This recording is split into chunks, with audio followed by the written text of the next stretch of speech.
October 31st was the final day of the year for the Celtic people of the North. And that day was called the Day of Samhain.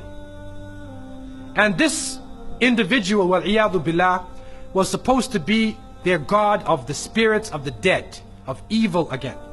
And according to their belief, the evil spirits would rise to the surface and would terrorize people on that evening. And on that evening, if you did something wrong to a person, they'd come back to get you on that night. So some people would put on a disguise, so you couldn't recognize them on October 31st on that evening, and then they would be safe. Also, they would burn fires.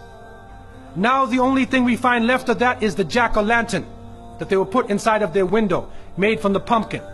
What actually happened in Europe is that the church moved All Saints' Day, a day for the saints. They moved it from May 13th to November 1st in 1834 AD. And so what they said was that the 31st night is All Hallows Evening, which in America later became known as Halloween. And they depict the forces of evil. What is happening now is that the children put on disguises.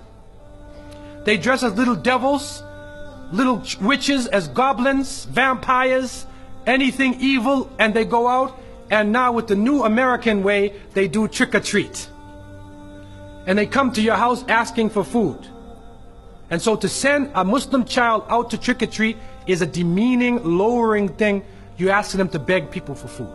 And so the reality that we recognize is that, number one, this is the day of Samhain. And the Quran tells us that the devil is an open enemy to humanity. There is no compromise with the devil. And so we don't play around and disguise ourselves as little devils, little shayateen, because it is an open enemy to the people of monotheism.